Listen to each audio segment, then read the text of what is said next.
Everyone welcome back to this video. Guys, पिछले video में हम लोगों ने रियूजेबल कंपोनेंट के बारे में देखा था और रियूजेबल कंपोनेंट को एक्सप्लोर किया था कि रियूजेबल कंपोनेंट होता क्या है।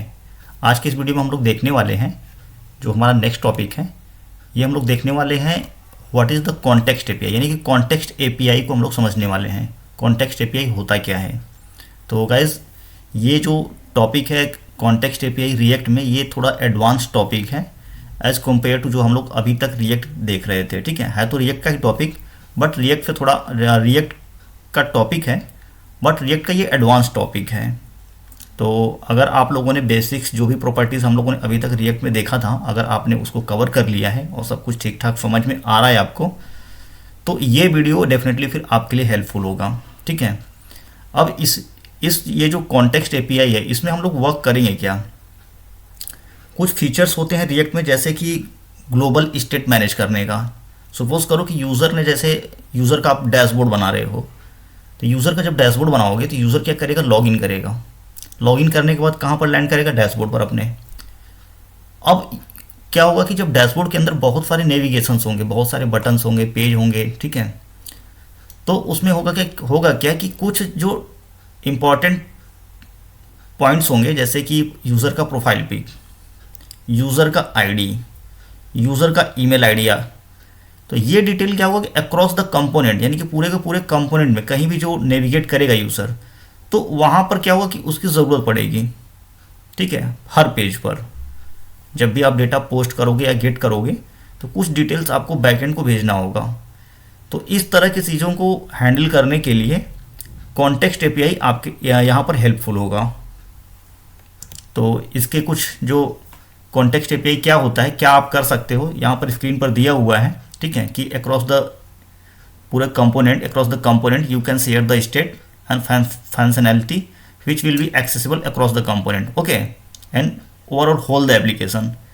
और कुछ सिनेरियोज यहाँ दिया हुआ है स्क्रीन पर, जैसे कि सपोज करो कि आपने डार्क और लाइट मोड का थीम बनाया स्क्रीन की, आपने एक बटन बनाया यूज़र के डैशबोर्ड पर, और यूज़र चाहते हैं कि उसको क्लिक करें तो कभी डार्क मोड में हो जाए, कभी लाइट मोड में हो जाए। आपने ऐसा एप्लीकेशन यूज़ भी किया होगा।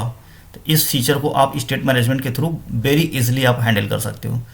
दूसरा, जैसे कि मैंने लॉगिन का पॉइंट दिया आपको कि यूज़र लॉगिन करेगा तो उसका स्टेट को मैनेज करना होगा अक्रॉस द कंपोनेंट। ठीक है, और ये जो पॉइंट है कॉन्टेक्स्ट एपीआई, ये एक अल्टरनेटिव सॉल्यूशन है रिडक्स और मोबैक्स का। रिडक्स से भी इस अप्रोच को हम लोग हैंडल कर सकते हैं, but it is simpler and easier as compare to Redux. ठीक है, so we are seeing their context API. तो इस वजह से हम लोग कॉन्टेक्स्ट एपीआई को देख रहे हैं, क्योंकि ये रिडक्स और मोबैक्स से ईजी है समझना इसको।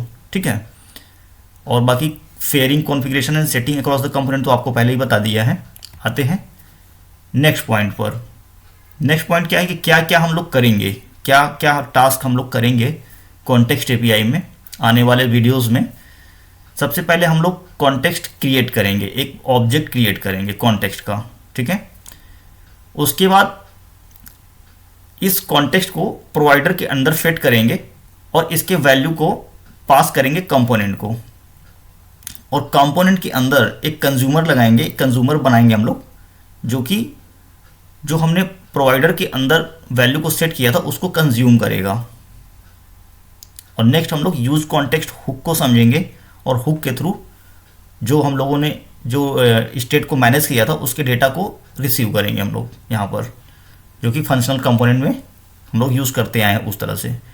अब ये जो यूज कॉन्टेक्स्ट एपीआई है, जो ये यूज कॉन्टेक्स्ट एपीआई है, कब यूज़ करना चाहिए, किस किस केस में आपको यूज़ करना चाहिए।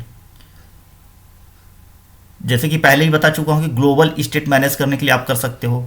स्मॉल या मीडियम टाइप का एप्लीकेशन है आपका, छोटा और स्मॉल, तो वहाँ पर आप यूज़ कर सकते हो, वहाँ के लिए बेटर है। ठीक है, मीडियम या स्मॉल, बहुत लार्ज एप्लीकेशन के लिए सूटेबल नहीं है, वहाँ पर आपका रिडक्स ही चलेगा। बट अगर आपका स्मॉल एप्लीकेशन है या मीडियम टाइप का है तो आप वहाँ पर कॉन्टेक्स्ट एपीआई यूज़ कर सकते हो। और अगर कॉम्प्लेक्स स्टेट मैनेजमेंट कोई टूल अगर आप नहीं यूज़ करें, जैसे कि रिडक्स या जस्ट लैंड या रिकॉइल, तो वहाँ पर आप यूज़ कर सकते हो, थोड़ा इजी रहेगा। आपका स्टेट मैनेज करने के लिए। अगर बहुत ज़्यादा स्टेट मैनेज नहीं करना है तो आप कर सकते हो, कि बहुत ज़्यादा मतलब एपीआईज नहीं है कि स्टेट मैनेज करने के लिए, तो वहाँ पर आप कर सकते हो। क्या क्या एडवांटेजेस हैं? एडवांटेजेस स्क्रीन पर सबसे पहले जो पॉइंट दिया ये सबसे इंपॉर्टेंट है, built in solution in React. ये रिएक्ट का अपना एक लाइब्रेरी है, कोई थर्ड पार्टी आपको लाइब्रेरी इंस्टॉल करने की ज़रूरत नहीं है, ठीक है। यानी कोई अदर लाइब्रेरीज हम लोग इंस्टॉल नहीं करने वाले, ये रिएक्ट का अपना सॉल्यूशन है। सिंप्लीफाइज पासिंग प्रॉप्स, यानी कि इसकी जो प्रोसेस है ना बहुत सिंप्लीफाइड है, काफ़ी कॉम्प्लिकेटेड प्रोसेस नहीं है, और रिएक्ट के साथ बहुत इजीली वर्क करता है, ठीक है। तो ये सब इसके एडवांटेजेस हैं। कुछ प्रॉब्लम्स भी होंगे, कुछ लिमिटेशंस भी होंगे। लिमिटेशंस ये दिया हुआ है स्क्रीन पर कि फ्रीक्वेंट रीरेंडर, अगर कोई ऐसा स्टेट है बनाना है आपको कि जो बार बार चेंज हो रहा है या अपडेट हो रहा है, तो वहाँ के लिए ज़्यादा सूटेबल नहीं है। या नेस्टेड आपका एप्लीकेशन है, बहुत ज़्यादा आपने कंपोनेंट के अंदर कंपोनेंट यूज़ किया हुआ है, तो वहाँ के लिए बहुत ज़्यादा ये सूटेबल नहीं होगा, ठीक है। बस इतने से पॉइंट था आज के इस वीडियो में। और नेक्स्ट वीडियो में हम लोग देखने वाले हैं कि कॉन्टेक्स्ट एपीआई कैसे क्रिएट करेंगे और कैसे इसको यूज़ करेंगे। 4 से 5 वीडियोस बनेंगे डेफिनेटली, ठीक है। और थोड़ा एडवांस टॉपिक है, तो आप लोग वीडियो के साथ बने रहिएगा। डेफिनेटली कॉन्टेक्स्ट एपीआई आपके लिए हेल्पफुल होगा। और वीडियो अगर आप लोग देख रहे हो, वॉच कर रहे हो और आपको कुछ बेनिफिट्स हो रहा है, तो डेफिनेटली आप वीडियो को लाइक, शेयर, कमेंट करें, जिससे कि थोड़ा मोटिवेशन मिले और हम आगे वीडियो को बनाना कंटिन्यू रखें। So thank you watching for this.